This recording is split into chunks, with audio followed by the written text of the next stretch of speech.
We had just a very slim bit of information that came out in the 1930s from somebody from the MAF, Ministry of Agriculture, who came down here to have a look at Dorset and try and improve cider and cheese making.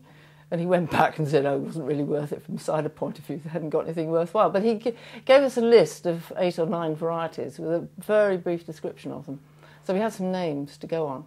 So great, well, that's a good start. You know, we'll hunt for some of those. Absolutely. And can you recall offhand what those 8 or 9 names were? Well, Golden Ball was one of them, and I'd seen one of those at Netherbury in the orchard behind the cider house there. So I thought, right, that's good. We can start there.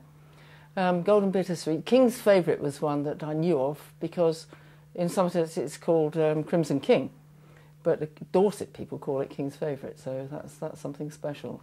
And I like to think that maybe it is actually slightly different. There's Golden Bittersweet, yes, I said that one. There was Ironsides, which we have subsequently found, and Tom Leg, Crab, all sorts of weird things, but those are the main ones.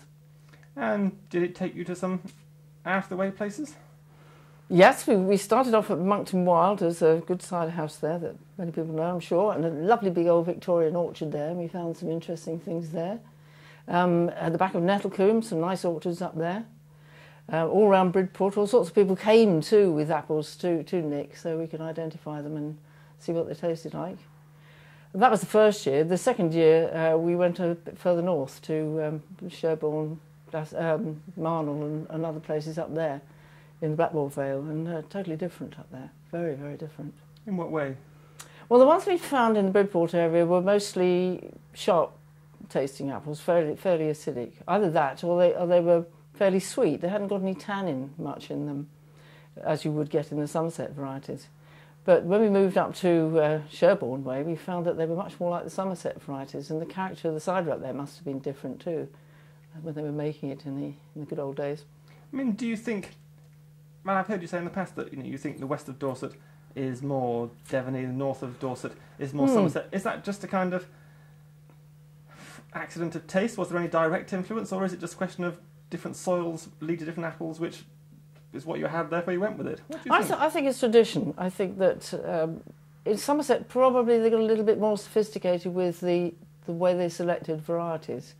There's probably a little bit more, how do I say this, a bit more concern to what the cider tasted like. And they really liked a little bit of extra tannin. And I dare say they had a bit more influence too from Herefordshire people. Probably a little bit more to and fro from big houses. And also a lot of influence from Neville Grenville at Baltonsborough, who was the person who really sort of started up improving cider. Whereas in Devon, perhaps it stayed as a traditional whatever they could have, and a lot of the varieties were dual purpose.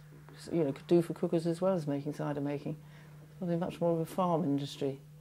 Yes, that's one of the things Nick spoke about, was that a lot of things did seem to be dual purpose. And in lots of cases, farmers might make actually quite a lot of cider, but actually had no idea what it was they were using. Yeah, quite. I'm sure they didn't. No. And that applies to Somerset too, I'm sure. It still does. Yeah. And I suppose in a way that's quite natural, but in other ways do you think it's a bit... I suppose it's just natural, isn't it? There's nothing really surprising about it, is it? You just use what you had. I don't think it mattered in the old days. I think nowadays we want to know more about what people did in the past. That's why it's nice to try and find out a bit about things and try and put names to things. There's so much of that is lost. It was all handed on by mouth rather than written down, so it's nice to sort of try and get to grips with it a bit.